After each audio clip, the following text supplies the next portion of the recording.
Merhaba değerli izleyenler, özel bir programla karşınızdayız. Bu programımızın konusu biliyorsunuz 2025 yılını geride bırakıyoruz. Neler yaşandı hem Kürdistan'da hem Türkiye'de hem Orta Doğu'da bunları konuşacağız.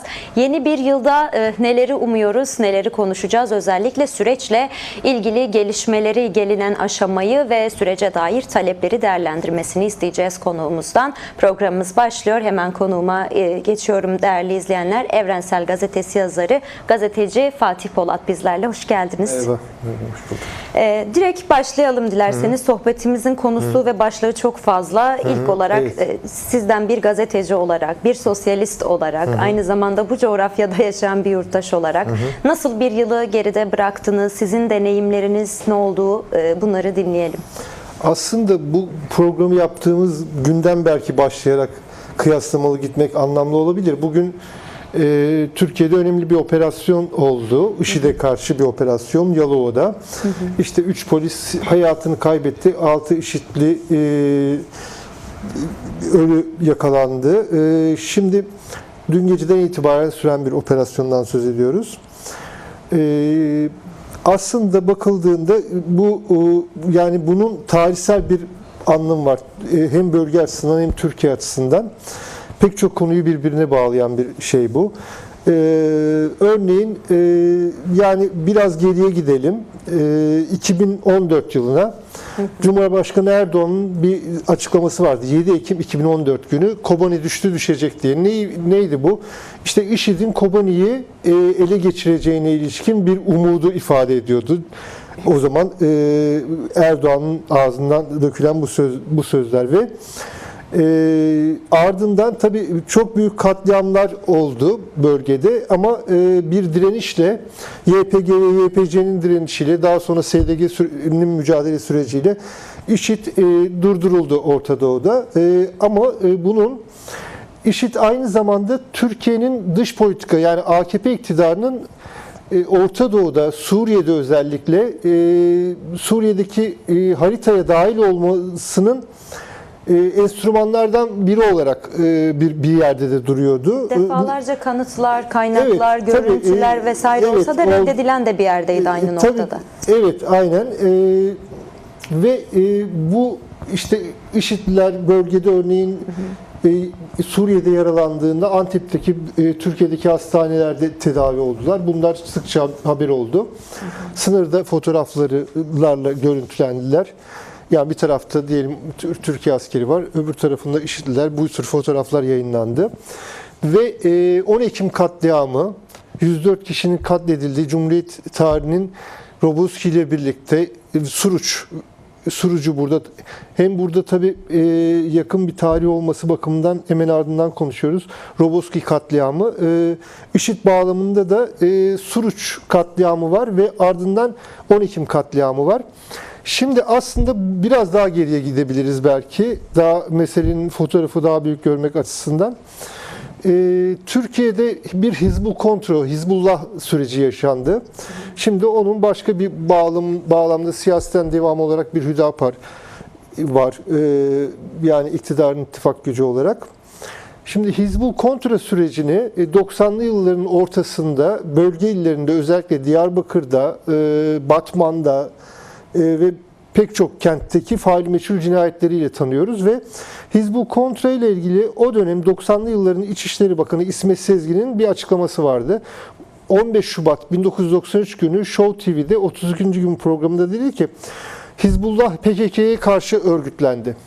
Yani tam o nedenle de önünün açıldığını yani PKK ile mücadele eden Müslüman bölge halkı, bölge insanı gibi ifadeler kullandı başka yetkililerde. Ve daha sonra İsmet Sezgin bunun benzeri bir açıklamayı daha sonra BBC Türkçe servisinden Rengin Arslan'a da meslektaşımıza da yaptı. Şimdi daha sonra ne oldu? Daha sonra da bir operasyon gördük.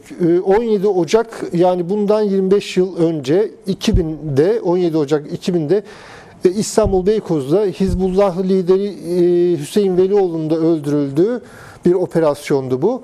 Yani oradan hızlıca 25 yıl sonrasına geliyoruz bugüne. Bugün de benzer bir durum var. Arada ne var? Arada işte dediğim gibi 10 Ekim'de katledilen 104 kişi var. Binlerce Suriye'de katledilen binlerce kişi var. Ve Suruç'ta katledilenler var. IŞİD'in başka eylemleri var. Hizbullah eylemleri var. Peki bunlar nereden bağlanıyor? Birbirine nasıl bağlanıyor?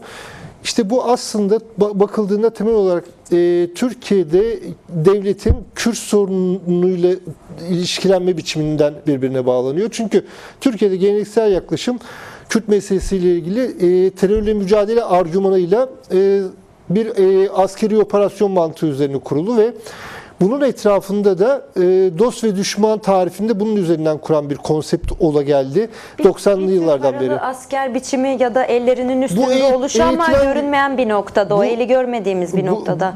Burada yani Hizbullah açısından şunu söylememiz lazım. Yani Hizbullah bölgede bir kendi tabii idealleri de olan ama Hizbul kontrol olarak adlandırılmasının bağlamı da şu: JITEM'le bölgedeki yani çeşitli askeri noktalarda da eğitimlerine ilişkin bunların ve iç içe geçmişliğine ilişkin çok sayıda belge bilgi yansıdı 90'lı yıllarda. Şimdi dolayısıyla ve biz burada işte yani Musa Anter cinayetinden işte Namık Tarancı cinayetine kadar ve pek çok hak savunucusunun da yani yüzlerce faili meçhulün altında Hizbullah'ın biz onu dönemi takip eden gazeteciler Hizbul Kontra olarak 90'lı yılları bölgede de izlemiş gazeteciler olarak öyle tarif etmeyi yeğleriz. Yani bu aslında onu diyelim bir Lübnan Hizbullah'ını da ayıran bir özelliktir. Yani buradaki halk uyanışına karşı kullanılan bir örgüt olarak peyda olmuş ve geliştirilmiş bir yapıdan bahsediyoruz. Karşıt bir direniş örgütü yaratmak ve beslemek amacıyla yani diyebiliriz o halde. Kontrgerilla yapılanması olarak iş gören bir şeydi bu. Şimdi bugün de IŞİD'le benzer bir hukuk kuruldu. Yani bu Suriye'de de örneğin Türkiye Kürt sorunuyla ilişkilenme biçimini Kürt meselesiyle demokratik çözüm yönlü, örneğin şimdi bugün bir süreç tartışıyoruz, daha da konuşacağız onu. Yani 93 yılından beri Öcalan'ın bir ateşkes, tek taraflı ateşkes süreci ve çözüm arayışı var. Şimdi o tarihlerden itibaren aslında biz Kürt meselesinin aslında PKK'yı da var eden bir gerçeklikten söz ediyoruz. Yani demokratik yöntemlerle yani sosyolojik, kültürel bir mesele olarak, tarihsel mesele olarak, toplumsal mesele olarak yaklaşılarak çözülmeye girişilseydi bu bağlamı yaşamayacaktık biz. Yani çünkü zaten o açıklama ve şimdi Kobani dediğimiz zaman neyi söylemiş oluyoruz? Sadece Erdoğan'ın bu Kobani düşecek IŞİD'le ilgili muradını ifade etmiyoruz. Aslında Selahattin Demirtaş'ın, HDP eş başkanlarından Selahattin Demirtaş'ın, Figen Yüksekdağ'ın, belediye başkanlarının ve çok sayıda siyasetçinin Kobani davasından bugün cezaevinde olduklarını da dikkate alırsak. Bir kumpas davası olarak adlandırılan bir şey. Bu arada örnek verdiniz. Ankara üzerinden, Gar katliamı üzerinden örnek verdiniz ve o dönemde Ahmet Davutoğlu'nun birkaç öfkeli çocuk dediği öfkeli çocukların bugün geldiği noktaya belki oradan detaylandırabilirsiniz. Daha yakınlaştırırsak, yakın tarihe bakarsak. Evet, dolayısıyla bu aslında bunun içinde yani bugünkü operasyona gelene kadar böyle bir kanlı tarihten söz ediyoruz. Ve IŞİD'in şimdi hani Türkiye'de yılbaşına doğru Noel yılbaşı kutlamaları, şimdi eylem hazırlığı içinde olduğuna ilişkin duyumlar, açıklamalar. Bir bununla ilgili bir bağlamı var bu operasyonun. Bir de tıpkı geçmişte Hizbullah'a biçilen resmi işlevin tamamlanmasının ardından o Beykoz'daki operasyonu görmüştük biz. Yani 17 Ocak 2000'deki 25 yıl önceki Beykoz'daki operasyonu, Hüseyin Velioğlu'nun öldürüldü. Bugünkü operasyonu da aslında sadece genel olarak böyle yılbaşında eylem hazırlığına ilişkin bir medya ortamında bir öyle açıklama eğilimi var ama aslında daha geniş bir bağlamda bakmak gerekiyor. Bu da yine devletin yani iktidarın Suriye politikasıyla dolaysız bağlantılı bir mesele. Yani şimdi o bölgede Suriye politikası bağlamında Ankara uzun süredir SDG'ye, Şam'a, HTŞ'ye, yani Suriye'nin Türkiye'nin de Ankara'nın da desteklediği HTŞ'ye dağılarak entegre olmasına ilişkin bir basınç uyguluyor. Bunu Hakan Fidan yıl boyunca pek çok kez söyledi. Bizzat buradaki süreci etkilediğine dair değerlendirme var. Belki süreçte gelinen aşamayı ne noktada etkiliyor. Evet, oradan geriye doğru gideriz. Dolayısıyla yani böyle bir basınç var. Yani SDG üzerinde. Ve bunu yaparken de diyor ki dönüp Amerika'ya, ya senin bölgesel partnerin IŞİD'le mücadele bakımından SDG olabilir ama IŞİD'le mücadeleyi biz birlikte yapabiliriz. Dolayısıyla SDG'ye ihtiyaç kalmaz bu bakımdan. Dolayısıyla sen benim hani bu konudaki politika talebimi olumlu karşıla gibi bir şey var. Amerika ile kurduğu müzakere sürecine ilişkin Ankara'nın böyle bir tezi var. Şimdi dolayısıyla ama şimdi şeyde de gördük bu yani ABD'li askerlerin Şam'da doğrudan aslında HTŞ içinden saldırıya uğraması vesaire. Bu tekrar aslında ABD bağlamında şöyle bir tartışmayı güncelledi. IŞİD'le mücadelede daha güvenilir politikalar, daha sağlam bir deneyimle hareket etmek. Dolayısıyla şimdi her ne kadar Trump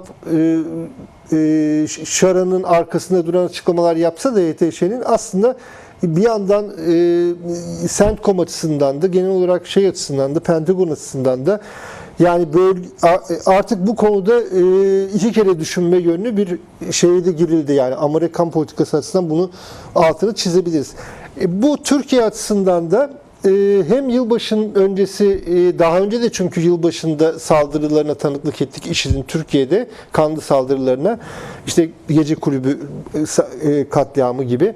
Şimdi dolayısıyla bununla elbette güncel bir ilişkisi var ama bence daha büyük fotoğrafın içinde bölge politikasıyla daha büyük bir ilişkisi var. Böylelikle aslında Ankara bundan önce de işte ilişkin son dönemlerde, son bir ayda gelişen şeyler var. Biraz daha öncesine gidiyor. Operasyon süreci var.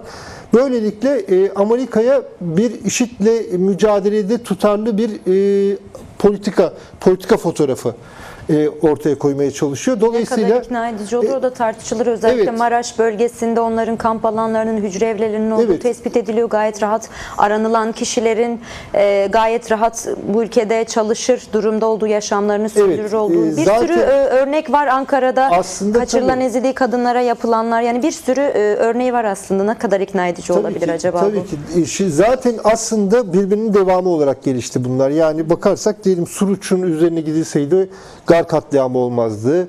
Gene Diyarbakır'daki saldırı olmazdı. Yani pek çok saldırı süreci aslında yani istihbarat şeyine rağmen bakıldığında yani tespit edilmiş olmasına rağmen yol verilen sürecin ardından bunlar gerçekleşmiş oldu ve bugüne gelinen süreçte de aslında 2 yıl önce Oğuz Kağan Salıcı'nın, bugün mesela çokça konuşuldu, o CHP milletvekili Oğuz Kağan Salıcı Yalova'daki IŞİD varlığına ilişkin bir araştırma önergesi vermişti, reddedilmişti bu.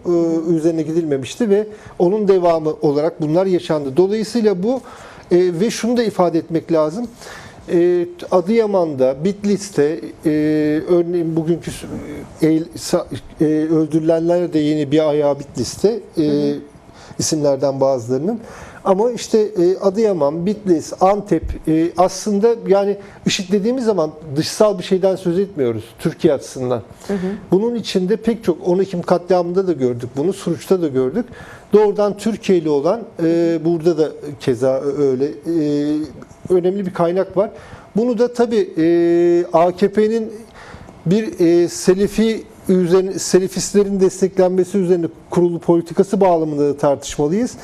Daha da geri giderek belki aslında 50 yıldır bunların önünü açan bir devlet politikasının devamı olarak da düşünebiliriz açıkçası. Bu konu aslında çok uzun uzadıya gidebilir. Hem Kürt hem Kürt Özgürlük Hareketi'nin Kürdistan'da yürüttüğü mücadele, hem Kürt siyasi hareketinin yürüttüğü mücadele var. Hüdapar gerçekliği var. Hep bir dediğiniz gibi kontra gerilla mantığı yaratmak ve bunlarla politika sürdürme gibi işlevi çokça var devletin ve pratikleri de ortada.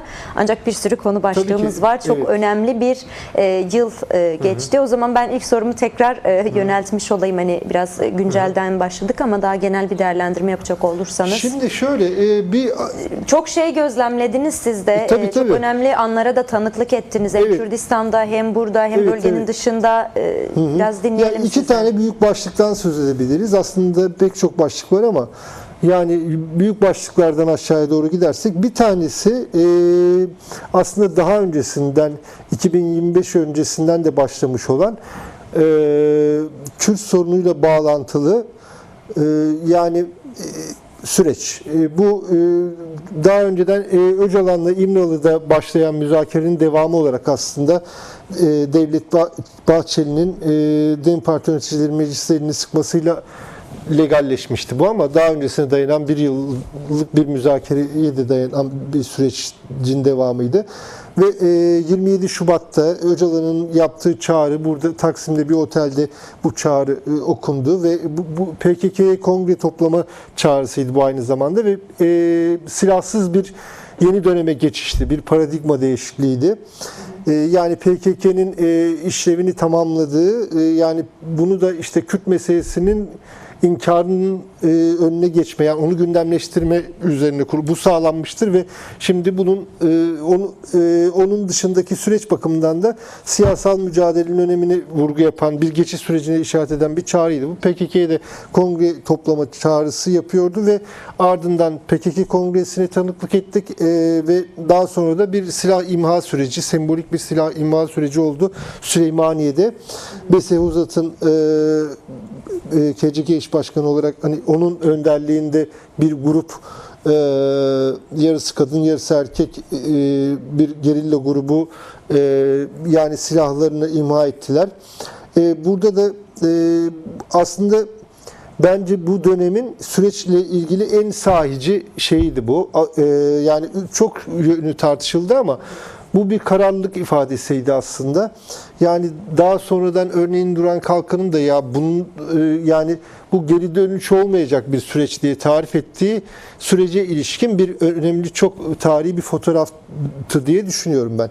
Şimdi bir işin o tarafı var. Meclis komisyonu oluşturuldu. Bu Öcalan'ın da çağrısını yaptığı bir şeydi.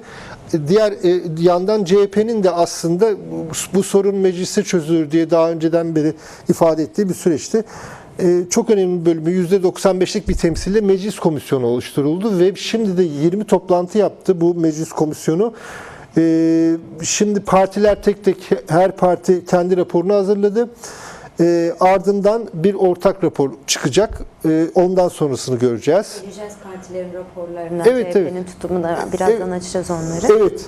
Şimdi bir başlığımız bu. Bir diğer çok önemli başlık 18 Mart'ta yani İstanbul Büyükşehir Belediye Başkanı Ekrem İmamoğlu'nun diplomasının İstanbul Üniversitesi yönetimine baskı yapılarak iptal ettirilmesi ve 19 Mart'ta gözaltına alıp tutuklanması ve dalga dalga operasyonlarla devam edilmesi. İlçe belediye başkanlarının daha öncesinde aslında Esenyurt'ta kent uzlaşısıyla seçilmiş olan Ahmet Özer, Profesör Ahmet Özer'in oraya kayyum atanması ve tutuklanma süreci olmuştu. Bu dalga olarak aslında farklı il ve ilçeleri doğru bu yayıldı. Burada aslında bir kayyum da düşünülüyordu İstanbul Büyükşehir Belediyesi'ne ama burada özellikle İstanbul Üniversitesi öğrencilerinin barikatları yıkarak Saraçhane'ye akmalarından sonra Saraçhane'de yüz binlerce kişi toplandı ve Türkiye'nin pek çok yerine eylemler yayıldı ve Maltepe'deki mitinge 2 milyona yakın kişi, yani CHP yönetimi bunu 2 milyonun üzerine diye açıkladı ama en azından 2 milyona yakın diye ben de o mitingi izlemiştim, tarif etmek mümkün. Bu aslında seçilme hakkının ilgasına yönelik bir tepkiydi. Yani insanlar pek çok şeyle bir yandan hani halkın iradesine karşı yani bir darbe, yani Cumhurbaşkanı adayı olarak gösterilecekti Ekrem İmamoğlu CHP tarafından. Onun hemen öncesinde yapılmıştı. Yani bu böylelikle aslında Erdoğan yönetimi, saray iktidarı bunun önünü kesti ve bu yani benim istemediğim olmaz gibi bir şeydi. Bu aslında şunu da ifade ediyordu. Öyle de okumak lazım. 31 Mart'ta gerçekleşmiş olan yani bir önceki yıl gerçekleşmiş olan yerel seçimlerde AKP'nin ikinci parti durumuna düştüğünü görmüştük. Daha öncesinde 2015 yılında AKP tek başına iktidar olma yeterliliğini yitirmişti. Bu seçim HDP'nin %13'ten fazla oy aldığı bir seçimdi. Yani HDP'nin başarısı, yani o gün AKP'nin 2002'den beri gelen iktidarında ilk kez tek başına iktidar olma yeterliliğini kaybettiği seçimdi o. Ardından ülke büyük bir kaos dönemi yaşadı. Büyük bölgede katliamlar, hendekler süreci ve ardından gerçekleşen seçimde biliniyor işte AKP bir öne geçti tekrar. Ama daha sonra Türkiye'nin içinde bulunduğu ekonomik durum, derinleşen yoksulluk ve ardından biz son yerel seçimlerde AKP'nin ikinci parti durumuna, CHP'nin birinci parti durumuna yükseldiğini, AKP'nin ikinci parti durumuna düştüğünü gördük ve bundan bir intikam alma süreciydi aynı zamanda. Yani sandıkta kaybettiğini yargıyı kullanarak, bu yargı eliyle siyaset, yani önceden de oluyordu ama yargı eliyle siyaset dizaynı bu yola damgasını vuran bir argüman olarak öne çıkıyor aslında. Şöyle bir havada var diyebilir miyiz? Biraz daha güncele bu yıla ve sürece değinecek olursak, hani bir yandan yürütülen barış ve demokratik toplum süreci, yani isminin de çokça mühim olduğu bir süreç devam ederken 2013-15 sürecinde de o benzer kaygılar, iktidarı kaybetme korkusu ve oradan doğru güdüler vardı. Çünkü halk nezdinde, toplumlar nezdinde, yani siyasi partileri aşan daha çok toplumda bir barışın ve demokrasinin estiği, belki örnek verebiliriz tam olarak olmasa bile, en azından o süreç diğer yıllara oranla daha toplumsal açıdan, yani verilerde bundan hem sağlık hem ekolojik açısından hem kadın cinayetleri hem savaş açısından birçok noktada daha refah içinde geçirilen bir süreç diyebiliriz ve bu halkları, siyaseti birbirine ve toplumu birbirine bağlayan da bir süreçti. Dolayısıyla hani bugün de böyle bir süreç varken bir yandan da bu topluma çok da o havaya girilmesin noktasında bir göz daha verildiği değerlendirmelerini de gördük 19 Mart süreçleri açısı, 19 Mart sürecine dair yapılan değerlendirmede, hani barış ve demokratik toplum süreciyle ilişkilendirdiğimizde böyle bir mesaj da çıkıyor mesela. Vallahi aslında o sürecin şöyle bir iktidar açısından şöyle yaşandığını düşünüyorum. Ekim'de şimdi bir yandan o süreç mecliste gündeme gelince, yani süreçle bağlantılı adım, hemen bir gün sonra şimdi bu CHP operasyonunu çekip çevirecek başsavcının görev kağıdı yazıldı, imzalandı. Bir gün sonra. Bu neyi söylüyor bize? Aslında iktidarın bir yandan o süreçle ilgili bir yandan tekrar bunu kendisi açısından, yani şimdi burada DEM Parti'nin yaklaşımıyla yahut da tipin yaklaşımı, MHP'nin yaklaşımı ya da CHP'nin yaklaşımıyla ben AKP ve MHP'nin yaklaşımının farklı olduğunu düşünüyorum ajanda olarak.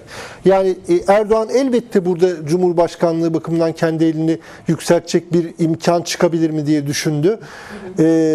Çünkü artık MHP ile birlikte götüremiyor. Zaten MHP ile birlikte ikisi yetmiyor yani yeniden Cumhurbaşkanı seçtirmesine ve şöyle bir politika düşündü kendisi açısından. Bir yandan yargı eliyle siyaset dizaynı, çünkü dediğim gibi bir gün sonra hemen Akın Gür'le imzalanması ve görev kağıdı, burada CHP operasyonunun hemen başlaması sürecine tanıklık ettik. İstanbul'a gelmesi ve bu sürecin başlaması ve ama şimdi bu siyaset böyle masa üstünde şekillendirilen bir şey değil. Hayatın bir sürü güç dinamikleri, sahanın gerçekleri her zaman masadaki formülleri değiştirir. Hayatın canlı akışı. Şimdi burada da öyle oldu. Yani çünkü keza DEM Parti'nin de DEM Parti yapan bir geçmişe sahip DEM Parti'de. Muhalefetin de keza farklı öncelikleri var. Dolayısıyla sadece şunu söyleyebiliriz. Tabii süreç bağlamında sürecin şöyle bir şeyi var. Geneli teşmil edemeyiz ama süreç bağlamında örneğin nasıl bir şeyden söz edebiliriz? Suriye'de özellikle SDG'nin olduğu bölgede sürekli Türkiye'ye bağlı güçler, SMO, yani eğitip donattığı, Türkiye'nin eğitip donattığı SMO güçler Türkiye'nin de tazyikıyla gerek hava saldırıları, gerek top atışları vesaire. Şimdi bu Tuşin Barajı çevresinde yani sürekli bir SDG üzerinde tacizi gündemde tuttuğu bir süreç yaşanıyordu. Bu süreçle birlikte, İmralı'da bu sürecin gelişmesiyle birlikte ABD'nin aracılığında o açıdan bir ateşkes oldu. Mesela bu bölgeye yansımasıydı. Bunu Mazlum Abdi de zaten söyledi. Basın emekçisi orada şehit düştü. Evet, Aynı zamanda evet. Nazım ve Cihan. Evet. Direniş sürecinden Evet. de hatırlatalım. Yani bir önceki yılın Evet. şeyi olarak. Evet. Şimdi dolayısıyla bu yani bu süreç onu bir durdurmuş oldu en azından. Onu görebildik. Yahut da işte Türkiye'de gene belli açılardan bir çözüm tartışması gündemleşti. Örneğin meclise pek çok kesim aslında, yani çeşitli kurum temsilcileri, işte barış, çatışma çözümü çalışan akademisyenler ve pek çok kurumun ve kurum temsilcisinin işte yani barış anneleri de meclisteydi tekrar. İşte diyelim yaşamını yitiren askerlerin aileleri de meclisteydi. Bir dönem Kürtçe yasaklandı. Yabancı dilden Evet. de anne konuşturulmadı. Sonra Numan Kurtulmuş Kürtçe mesaj verdi. İlk defa tarihi bir an diye. Evet. Orada ne yapılmak istendi? Yani bu Şimdi şöyle bir Ne şey anlama işte geliyor? bu açıkçası yani bu AKP MHP'nin raporuna da yansıyan ve son yani raporlar yazılmadan önce Ayşe Böğürler'in AKP milletvekili ve MHP'nin İstanbul Milletvekili Fethi Yıldız'ın konuşmalarına baktığımızda, raporlar yazılmadan önceki son toplantı 4 Aralık olabilir. O toplantıdaki konuşmalarına bakarsak tutanaklarda var zaten. İkisi de PKK'nın tamamen silahsızlandırılması ve tasfiyesi diye adlandırıldıkları sürecin ardından başka adımların atılabileceğini, bu sürecin işte bir demokratikleşme yahut da çözüm süreci gibi algılanmaması gerektiğini döne döne vurguladılar. Dolayısıyla bir güvenlik paradigması etrafında bu AKP MHP tarafından böyle algılandı. Ama zaten aslında çatışma çözümü çalışanlar tarafından da, yani şöyle söyleyelim, şu ana kadar bu süreçte çok sayıda sempozyum ve çalıştay yapıldı. Bunların bir kısmına ben de katıldım. Zaten açıkçası yani meselenin geldiği şey, Öcalan'ın yaptığı, masayı açtığı yer açısından da bakarsak, hani kültürel çözümlerden de geri çekilen bir yerden açmak, silah bırakmayı, PKK'nin işte Fesih Kongresi ve silah bırakmayı öne almak, tüm bunlar aslında şöyle bir şey söylemiş oldu Öcalan aslında. Dedi ki ya biz Kürt siyaseti olarak bir kendimizce hem çözüme büyük bir imkan açmış oluyoruz, hem de biz zaten kendi haritamızı söylüyoruz. Yani burada ikisinin bence birbiriyle ilişkili ama iki önemli başlık olarak da almak lazım. Bunu birkaç kere Cemil Bayık da söyledi. Ya bize soruyorlar biz sonuç olarak PKK bugüne kadar kendi hedefleri bağlamında bir adım atıyor. Dolayısıyla yani şu açıdan burada bir sürpriz yok. Yani bir eleştiri var ama biz de yazıp şimdi bu raporları eksik kaldıkları yanlarıyla eleştirdik. Pek çok çevrede eleştirdi. Özellikle MHP ve AKP'nin raporlarını. Ama zaten açıkçası şöyle bakılıyordu. Literatürde işte negatif barış denilen silahların susması süreci ve onun hukuki altyapısı, bir de ardından pozitif barış denilen, diyelim barış yapan demokratik hak ve taleplerle, Kürt halkının talepleriyle ve demokratik barış çözüm talepleriyle bu sürecin tamamına erdirilmesi süreci. Dolayısıyla buna imkan tanıyacaktır silahların susması. Bu açıdan önemlidir. Diğer taraftan da ikinci başlık aynı zamanda mücadele meselesidir. Yani bunu Öcalan'ın ifadelerinde de gördük keza. Orada bahsedilen yani Kürt Halk Önderi'nin bahsettiği ya da işte hem 27 Şubat'ta açıkladığı manifesto, ardından yapılan tüm görüşmelerden ya da işte hem İmralı heyetinin gittiği ziyaretlerden sonra yapılan açıklamalarda da bahsettiğiniz meseleye dair perspektifin değişmediğini ve var olan, dediğiniz gibi bir kendi haritası var diye belirtiyorsunuz. Ancak pozitif barış meselesine değindiniz. Aslında bu benim hazırladığım sorular içerisinde de vardı değerli Polat. Komisyonu konuştuk ya, 20 tane toplantı yaptı dediniz mesela komisyonda. İşte barış anneleri geldi, cumartesi anneleri geldi. Her partiden kesimler olmasa bile büyük bir çoğunluğun orada var olduğu, uzun zamandır belki bu topraklarda görülmemiş bir aradalık vardı diyelim, yine tırnak içerisinde. Dünya barış süreçleri ve kalıcılıkları açısından buradaki süreçleri detaylandırırken ya da işte barış ve demokratik toplum sürecini ya da barışın demokratik bir zeminde inşa edilebilmesi noktasında ya da böyle bir yol haritası oluşturulmak istendiğinde dünya barış örneklerini, barış süreçleri örneklerini çokça araştırıyoruz, okuyoruz bizler de ya da bu konuda detaylı bilgiler alıyoruz. Çünkü aynı zamanda bu süreçte internasyonal açıdan da ciddi bir değerlendirme, görüşmeler ve bir birliktelik de söz konusu aynı zamanda. Evet. Mandela örneğinden tutalım Filipinlere, İrlanda'dan İRA'ya bakalım. Onun dışında hakikaten çok fazla bir direniş meselesi var. Kolombiya örneklerinde de var. Orada şu dikkat çekiyor mesela. Aslında Kürt siyasi hareketinin ve özgürlük hareketinin ve Kürt halkının temel talebi de bu. Barışın unsuru ve söz söyleyicisi olma noktasında bizzat halkın katılımı önemli. Yani bu toplumsal yüzleşmedir, toplumsal hesaplaşmadır. Yani evet meclis önemli bir nokta. Ancak bu mecliste evet anneler gitti vesaire ancak ne kadar yeterli oldu? Yani tatmin edici bir şey mi? Bahsettiğiniz pozitif barış açısından dünya değil, kalıcı barış değil, örnekleri açısından değil. Ne eksik kaldı mesela bu yılda? Yani şöyle söyleyebiliriz. Aslında şöyle sadeleştirerek yanıt vermek lazım. Kürt tarafının PKK'nın attığı adımlar dışında şekli olmaya aşan bir adım göremedik. Yani içerik olarak bütün yani Fesih Kongresi PKK'nın silah imha töreni, Türkiye'deki gerillaların sınır dışına çekilmesi, zaptan geri çekilme, tüm bunlar bize neyi söylüyor? PKK'nın attığı adımları söylüyor. Diğer taraftan elbette mecliste oluşturan komisyon önemliydi. Yani bu yabana atılamaz ama onun dışında örneğin şuradan bakalım. Bu süreç başlarken Devlet Bahçeli umut hakkından söz etti Öcalan'la ilgili. Şimdi evet ama şimdi göremiyoruz ve diğer taraftan da açıkçası yani bu Diyarbakır'da umut hakkı bağlamında Öcalan'la ilgili gerçekleştirilecek olan mitinge dair AKP'ye göre farklı bir söylem tutturması dışında Bahçeli'nin şunu göremiyoruz. Yani bu sözün arkasında durma halini göremiyoruz.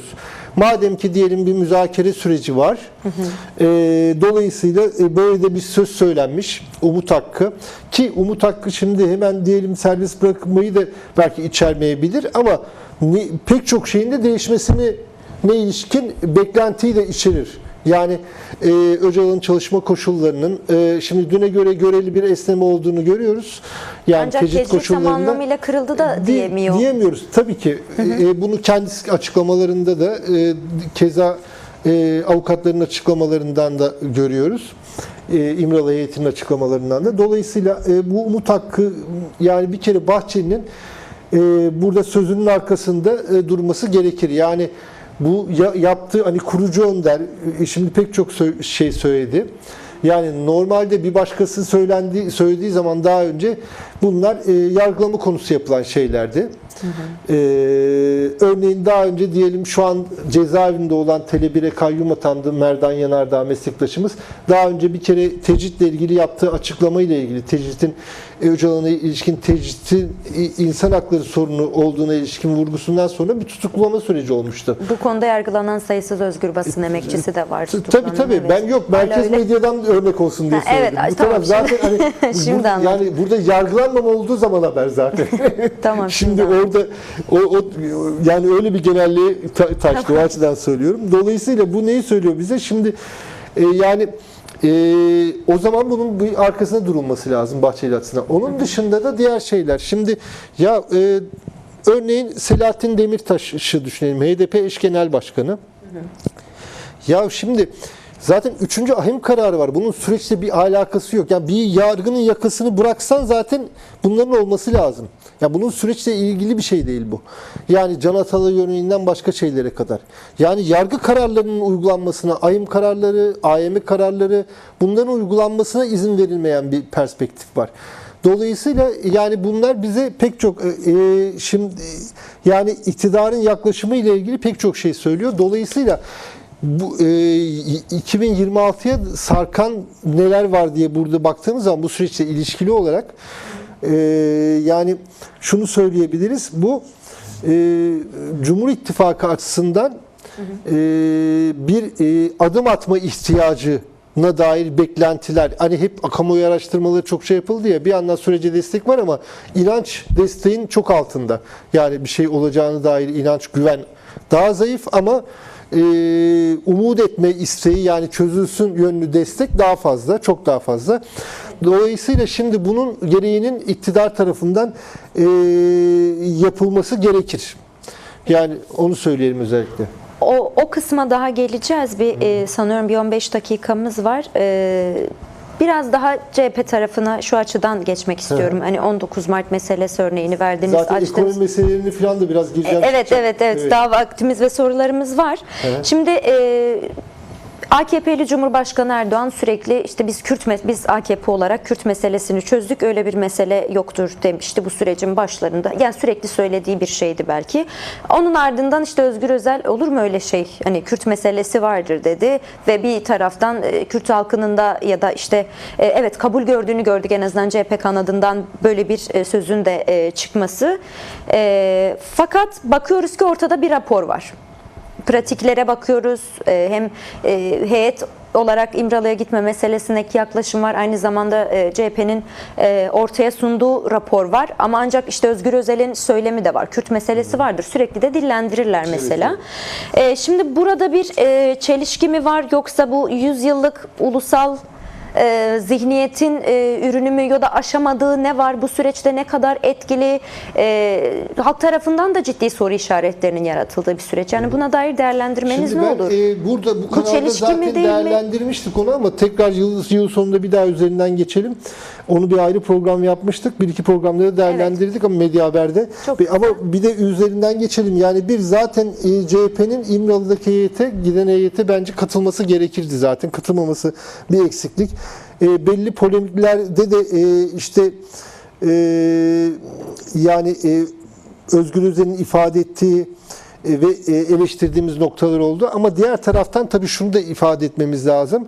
Yani Kürt sorununa sahip çıkan, bunu diyelim pek çok şeyde de söyleyen, yani kendi örgütsel yapısından farklı olarak, örneğin kayyum atanan Şişli'deki mitingde de söyledi, başka yerde de söyledi, bölge illerine gitti orada da söyledi filan. Yani dolayısıyla bir yandan da Kürt sorunu ile ilgili pozitif mesajlar da verdi.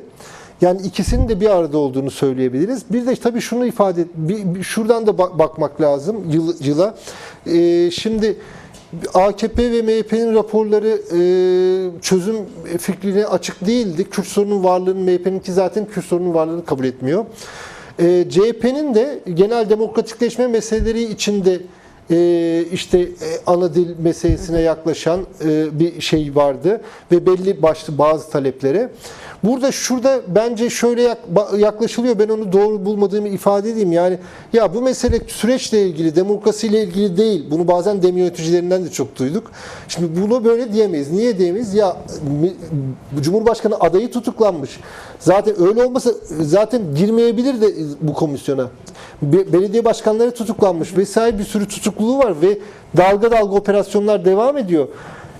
Kuşkusuz bundan daha önce işte bölgede başka belediyeler, işte Van'a kayyum atandı, diğerlerine atandı, Diyarbakır Büyükşehir dışında. Dolayısıyla şimdi bu bir yanı bu, yani demokrasi talepleri, ama CHP aslında problem şuydu, demokrasi taleplerinin olması değil, Kürt sorunuyla ilgili düzgün taleplerin, yani Kürt meselesinin çözümüne imkan verecek genişlikte bir duruş olmaması, ya da çözüme alan sağlayan yapının ve fikrin bir Kürt olması ya da Kürt siyasi hareketinin olması da diyebilir miyiz?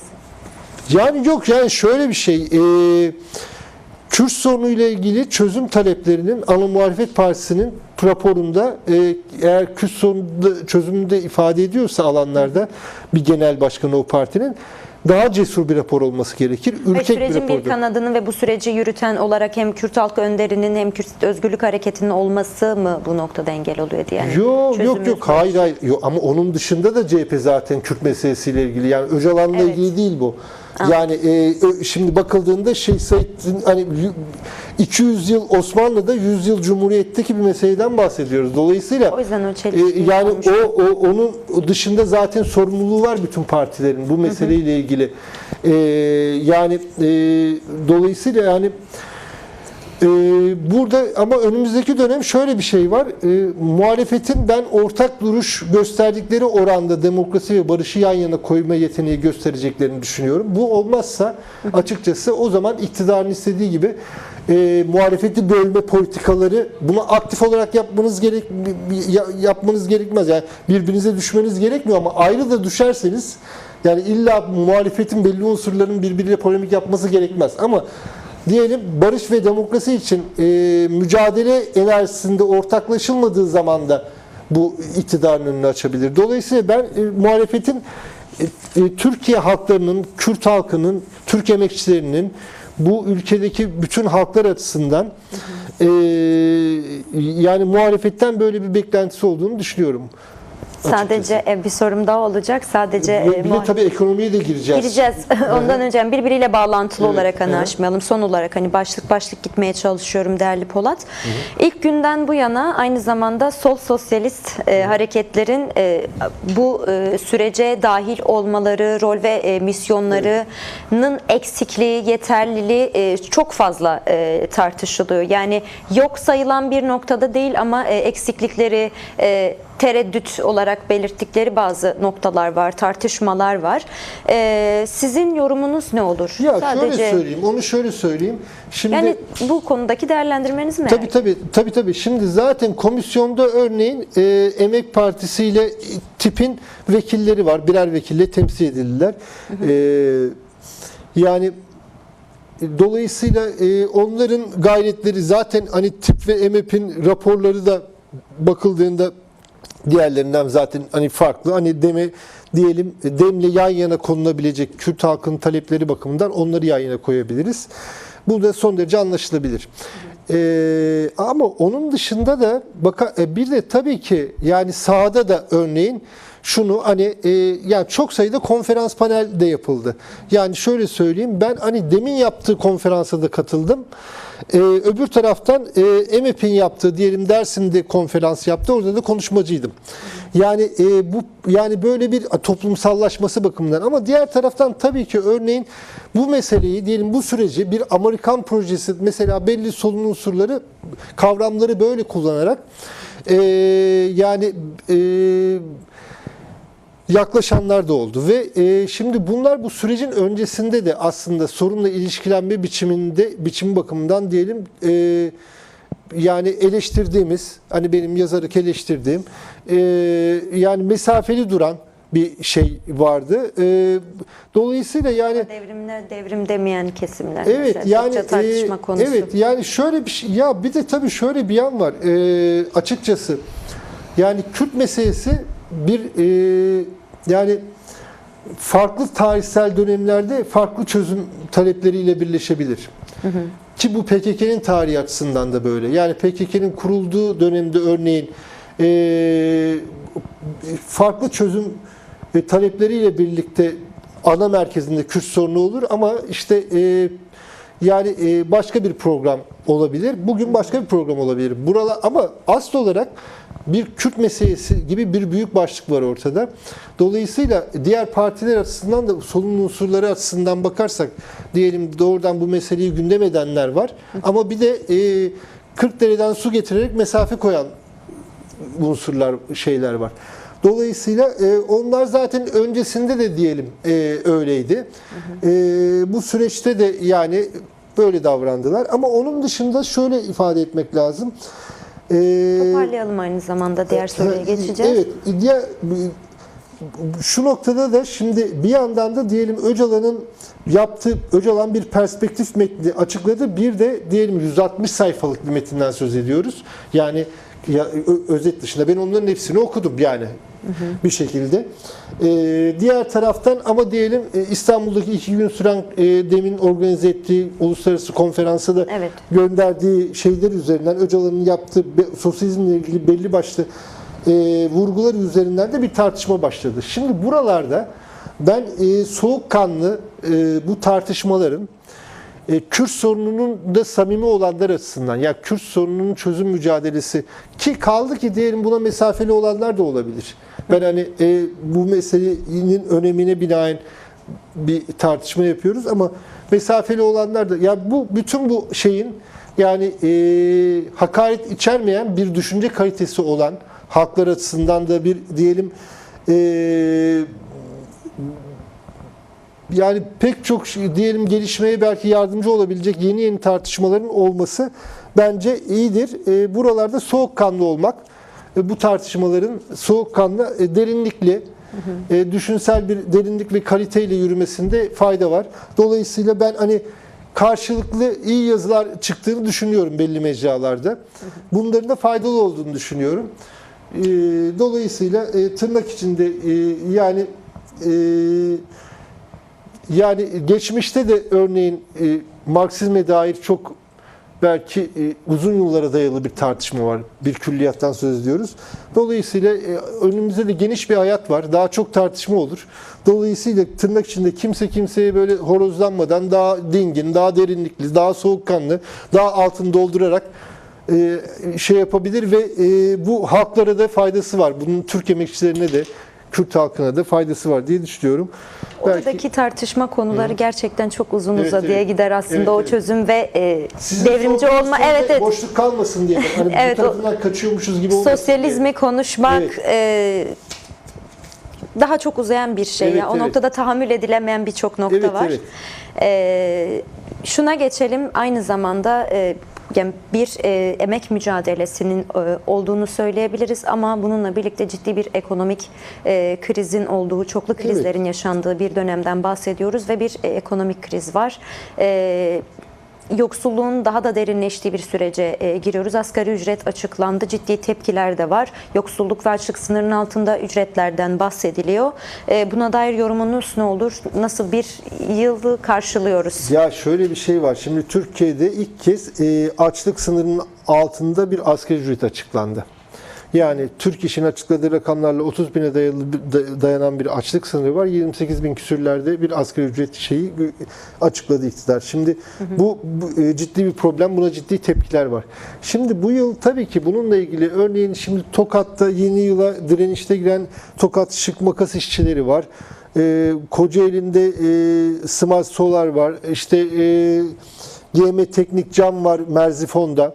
Şimdi bir yandan işçi ve emekçiler sefalet ücretine karşı ve örgütlenme talepleriyle bir mücadele sürdürüyorlar. Yani dolayısıyla yani buna karşı hükümetin aslında bir de hatırlarsak emeklilerin işte ve evsizlerin işte otogarda yattıkları, işte Ulus'ta, Ankara'da günlüğü 200 lira otellerde kaldığına ilişkin yılı öyle haberlerle kapatıyoruz. Şimdi buna karşı aynı zamanda bir öfke de var. Buna ifade edelim. Ama iktidar açısından da şunu ifade etmek lazım. Belki küresel dengelerle çakışan bir şey AKP politikaları açısından. Şimdi Türkiye'de isim vermeyeceğim reklam olmasın diye. Kriz koşullarında bile mesela İstanbul borsasının en hani bakıldığında son 2 yıl yani diyelim çok büyük Türkiye'nin çok büyük firmaları aslında kar eden firmalarının diyelim siyasi kriz nedeniyle kayıplar yaşanırken yani silah sanayi kağıtları ciddi anlamda artış gösterdi. Dünyada da böyle. Yani savaş tekellerinin yani bu savaş politikaları maalesef yani bir yandan yoksulluk artarken hani hep deniyor ya %20 zenginin aldığı pay şu kadar arttı, diğer yoksulların durumu şu kadar daha da kötüye gitti diye. O kadar çok konuştuk ki bu durumu. Evet. Belki bu sürece bir nebze olsun gerçekten ne kadar ihtiyaç duyduğunu Evet. İşte bu yıllar barış boyunca bile konuştuk. O açıdan da önemli. Savaş Şimdi, bütçesi, halkın bütçesini geçiyor, savaşa ayrılan bütçeyi yani konuştuk bir de vesaire. silah tekellerinin kazandığı bir şey oluyor bu dönüp dolaşıp. Verilere Evet. baktığımız zaman dünyada böyle yani sadece Türkiye'de de böyle, Amerikan tekelleri açısından da Avrupa açısından da böyle. Dolayısıyla işte barışa dünya halklarının bunun içinde ihtiyacı var. Türkiye'deki barışa alan açan bu sürecin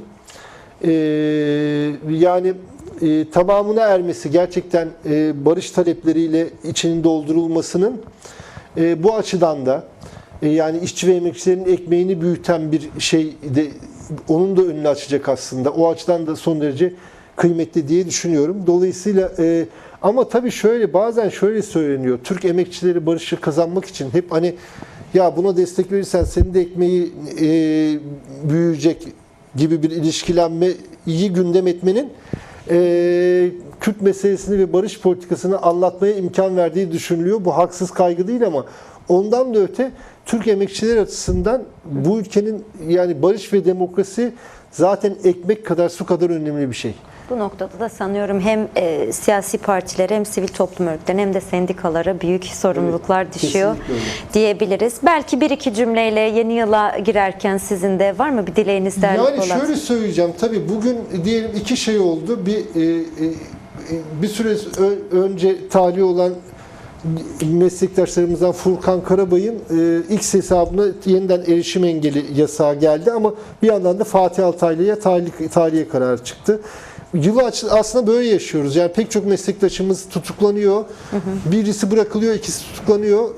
Farklı alanlardan aslında şeyler oldu. Bir yandan işte belli iktidara yakın gazetecilerde özel hayatlarından kullandıkları maddelere kadar çeşitli şekillerde gündeme geldiler. Çünkü onu konuşamadık, zamanımız Evet, onu da yetmedi. şöyle vurgulayalım. Yani Mersin Limanı şurada. Yani dolayısıyla yani şimdi onun üzerinden belli şeyler hani kullanıcıları üzerinden bir dizayn yapılıyor. Aslında bir yeniden inşa süreci bu. Yani ekonomiden siyasete kadar. Ama gerçekten bu Türkiye'nin Escobar'larıyla uğraşmak lazım. Yani işin bu görüntü... Biraz Gazi Mahallesi'ne bakalım, biraz Kürdistan'a bakalım, özel savaş politikalarını derinleştirelim. Evet, bir de işte orada bunu neler çıkacak kim bilir. Bunların baronları, ya bu uyuşturucu nereden geliyor? Türkiye hem bir geçiş üssü hem üretim üssü nasıl oluyor? Dolayısıyla geçmişte de bu özel savaş koşullarının bu üniformalı çeteler vesaire uyuşturucuyla filan da finanse edildiği o Yüksekova çetelerini filan da hatırlıyoruz. Dolayısıyla 2026'yı bir de bu açıdan tabii takip edeceğiz diyelim. Dileğinizi demiştim ama olsun. Dilek açısından şunu söyleyeyim. Yani özgürlüğün, barışın kapılarının aralandığı diyelim. Hem bizim açımızdan hem bütün en azından komşu coğrafya açısından Suriye bakımından Suriye Kürtlerinin de Türkiye'deki iktidarın yakasından düştüğü ve Türkiye'deki çözümsüzlüğü Suriye sahasında yeniden üretmeyi, girişmeyi bıraktığı bir yıl diliyorum. Çok teşekkür ederiz katıldığınız teşekkür için, yaptığınız kıymetli değerlendirmeler için değerli Polat. Evet değerli izleyenler, 2025 yılını geride bırakırken nasıl bir yıl bitti ve bununla birlikte süreçte gelinen aşamayı, tartışma başlıklarını konuştuk. Evrensel Gazetesi yazarı Fatih Polat'la. Programın sonuna geldik. Bir başka programla karşınızda olacağız. Biz de şöyle bitirelim. Yayında emeği geçen tüm arkadaşlarım adına sizleri memnun edecek haberleri aktaracağımız günlere barış ve huzur dolu yeni bir yıl dileyerek kapatalım. İyi akşamlar.